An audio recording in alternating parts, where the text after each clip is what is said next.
That meeting started off a half an hour before church with a 50-piece or more silver band.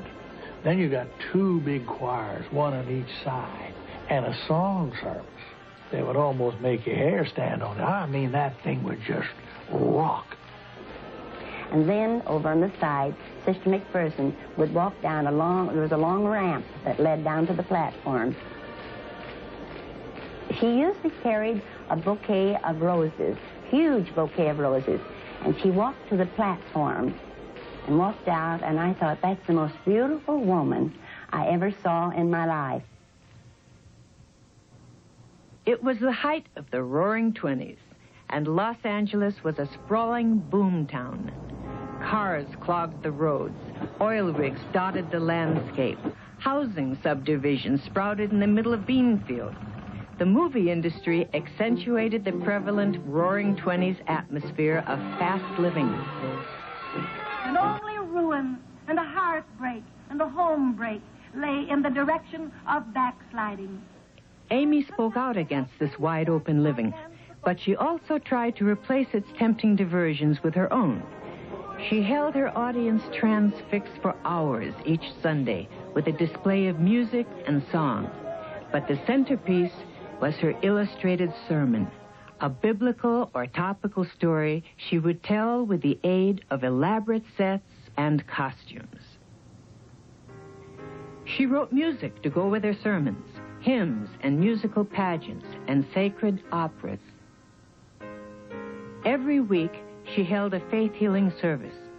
Ambulances would line up on the street as dozens of the ill and disabled arrived in wheelchairs, on crutches, and on stretchers.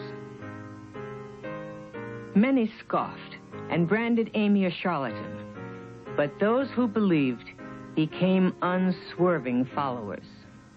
And I'll never forget my first miracle, the first miracle I saw. This lady, rather large lady, but she came to the platform. She had a huge goiter that just hung down profusely. And when Aimeen Semple Mcpherson prayed for her, that goiter completely disappeared. I saw it before my eyes. Amy's magnetic appeal also attracted the curious.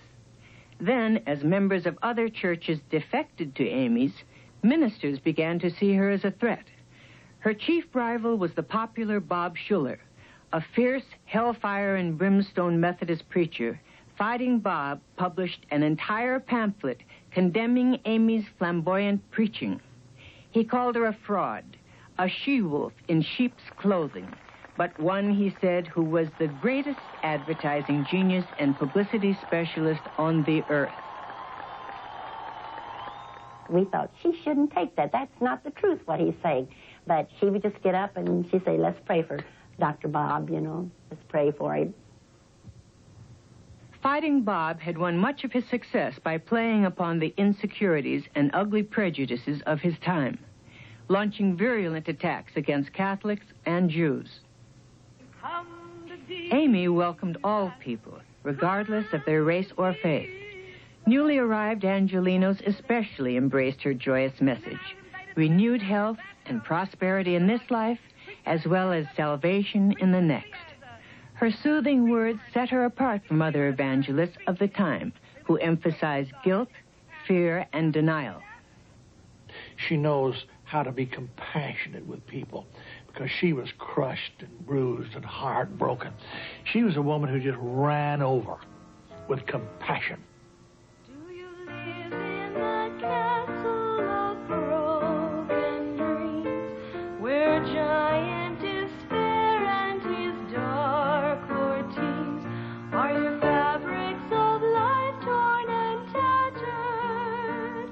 She called her congregation the Church of the Foursquare Gospel, and she created a community around it, a home for all the lost, battered, displaced souls, like herself. When you joined Angela's Temple, you didn't just sign the register and sit in your pew Sunday after Sunday. You were required to do something. You joined a family. You joined a team. You signed a card that said, I'll sing in the choir. I'll teach Sunday school. I'll visit the sick. But everybody believed that they were somebody important and somebody of service. We would get out and march up and down the local streets. We'd get flags and probably wear our white uniform dresses. Now this involved maybe up to 200 or 300 children, and we would end up at Sister McPherson's home, and we'd stand there and sing "We Are McPherson's Boys and Girls" until she would come out on the balcony and give us some love, you know, and throw kisses to us and talk to us. Amy's devoted community filled the 5,300 seats of Angelus Temple 3 times every Sunday. Amy reached beyond the walls of her temple, becoming the first media evangelist with her radio station KFSG. And when those shining silver towers were lifted up above our temple dome and flashed the message east, west, north, and south, our opportunity and privilege was broadened by hundreds of thousands of people. She helped the city of Los Angeles in that respect because many good men got into office because of the radio.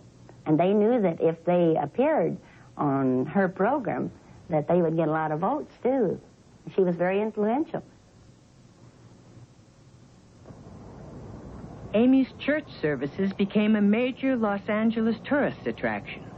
Her public image glittered like that of a movie star, complete with high-powered cars and glamorous clothes.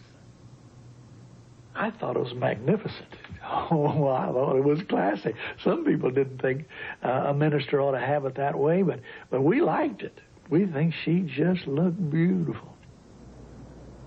Her dramatic flair and personal charisma won her broader, more popular forums. Sometimes she even shared billing with her Hollywood neighbors, who often visited her services incognito. Just down the road, there were several movie studios. Sometimes right out in the middle of the boulevard, there would be a movie scene going on. Adept at media manipulation, Amy began to feel herself above reproach, a celebrity adored by her public. Then, at the height of her success, Amy's shining world came crashing down as she became embroiled in a Hollywood-style scandal that titillated the entire nation. Disappearing from a crowded public beach one afternoon in 1926, she was believed to have drowned. Hundreds helped search for her, and 2 men died in the turbulent waters. It's a very tragic part of our lives, of course. What would happen to anybody who had lost a mother? You were frightened, bewildered, beset. Reporters hanging on the doors, everybody sending condolences, everybody talking about it and starting to say, your mother is, and then changing the word to the word was. 1 month later, Amy suddenly reappeared. She elaborately recounted her escape from a band of kidnappers who had held her captive in Mexico. But evidence began to turn up that cast doubt on her story. Witnesses claimed they'd seen Amy in a romantic tryst in Carmel, California with a married man, her former radio station engineer, Kenneth Ormiston. Amy's critics were quick to attack. Reverend Bob Schuller wrote a new, scathing 64-page pamphlet that challenged Amy's kidnapping story as total absurdity and concluded, surely the stain of her sin is the deepest that has ever blackened the pages of history. The public devoured her story. The press insinuated that she was guilty by stressing her beauty, sensuality, and unmarried status.